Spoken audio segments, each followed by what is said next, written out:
It is April 29th, 2015.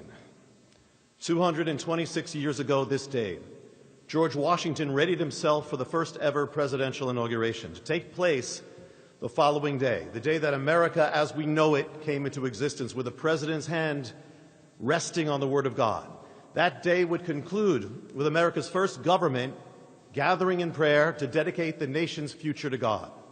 A century and a half earlier, another seminal event took place on the same day. On April 29, 1607, the voyagers on the Susan Constant, the Discovery, and the Godspeed gathered together in prayer at Cape Henry to set a wooden cross in the sands of Virginia Beach and to dedicate the new civilization to the will and the purposes of God. America's biblical foundation would be affirmed and reaffirmed over and over again by its forefathers, from the Pilgrims of the Mayflower to the Puritans of Massachusetts Bay to the leaders of the first American colonies, who declared publicly and in writing that the new Commonwealth had come into existence solely for the glory and purposes of God. No historian can rewrite that. No president can expunge that. And if 1,000 angels swore in 1,000 Bibles that this was not the case, it would in no way alter the fact that this American civilization was conceived, established, dedicated, and founded on a biblical cornerstone. America was brought into existence for the will and the purpose of God. On this night, over 200 years ago, George Washington held in his hand the first ever presidential address. In that address was a prophetic warning. It was this: the propitious smiles of heaven can never be expected on a nation that disregards the eternal rules of order and right which heaven itself hath ordained. In other words, if America should ever turn away from God and his ways, if it should ever disregard his eternal rules of order and right, then his blessings, the smiles of heaven, would be removed from the land. It was an ancient warning. It had been given in Hebrew words by the prophets to the kingdom of Israel. But Israel turned away from God and disregarded his eternal rules of order and right. They drove God out of their government, out of their public squares, out of their culture, out of the lives of their children. They worshipped idols and served other gods. They celebrated immorality and they persecuted righteousness. They lifted up their children on the altars of foreign gods. And the blessings of God were removed from the land and replaced with judgment. It is 2,500 years later, and America has made the same mistake. We too have turned away from God. We too have driven him out of the government, out of our public square, out of our culture, out of the lives of our children. We too have profaned the sacred and sanctified the profane. And we too have killed our most innocent, over 55 million of our unborn children, and our collective hands are covered with blood. What we were warned never to do, we now have done. And now we gather in the city named after the one who gave us the prophetic warning.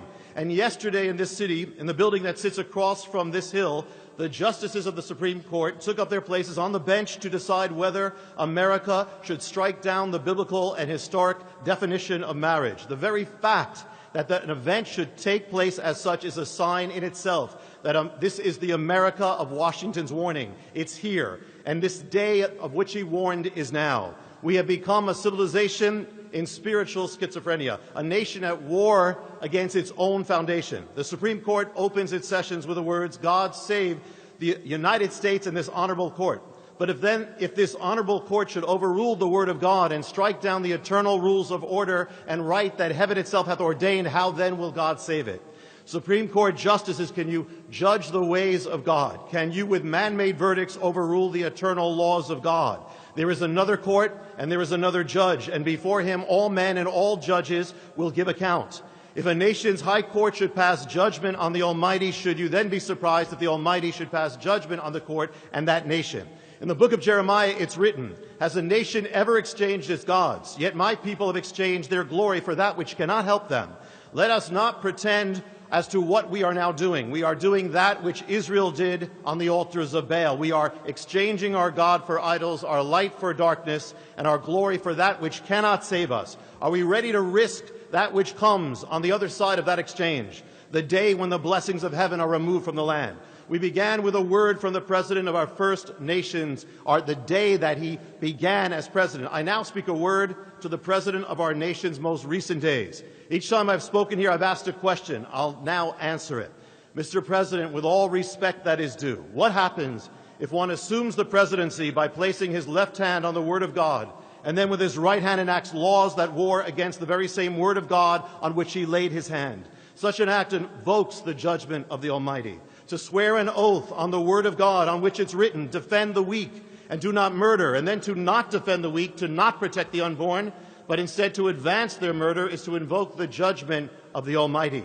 To swear an oath on the word of God in which it's written, do not cause your brother to stumble, and then to seek to force those who uphold the word of God to transgress the word of God by partaking in the killing of the unborn and the celebration of sin is to invoke the judgment of the Almighty. And to swear an oath on the word of God in which it's written, righteousness exalts a nation, but sin is a reproach to any people, and then to take part in the leading of a nation away from the eternal rules of order and right that heaven itself hath ordained, and against the very word of God on which you laid your hand, is to invoke the judgment of the Almighty. When the leaders of ancient Israel turned away from God, when they abolished his precepts and broke his covenant, they did so in the shadow of Moses, whose voice cried out to them in warning.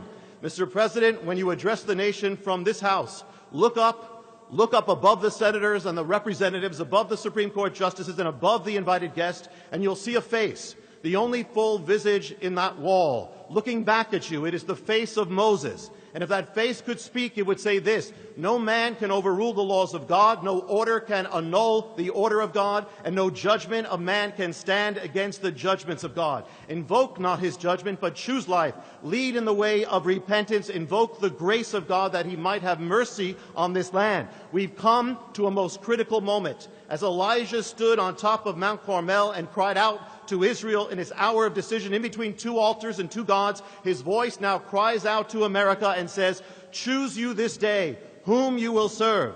70 years ago, the chaplain of the United States Senate cried out with the same voice and said to this nation, if the Lord be God, then follow him. But if Baal, then follow him and go to hell.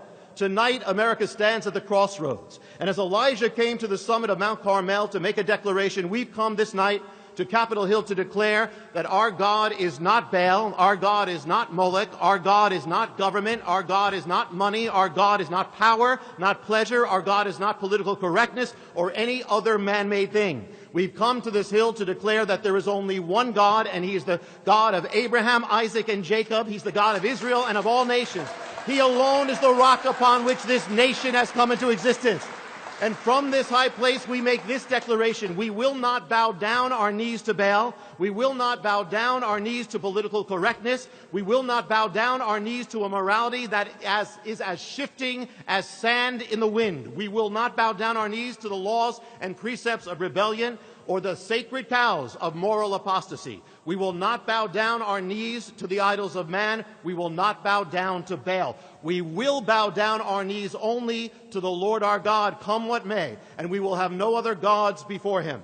For some trust in chariots, some trust in princes, some trust in Supreme Courts, some trust in White Houses, some trust in governments, some trust in Wall Street, some trust in powers, and some trust in idols. But we will trust in the name of the Lord our God, in the name above all names, above all kings, above all powers. We will trust in the only name given by which we can be saved. We will trust in the name of Yeshua HaMashiach, Jesus the Messiah, the King of all kings, the Lord of all lords, the Judge of all judges, the light of the world, the glory of Israel, the foundation stone upon which this nation came into existence, and the only answer, the only chance, and the only hope that America has, that it might once again shine with the light of the fire of the presence of the glory of the living God and not go to hell. So help us God. Thank you.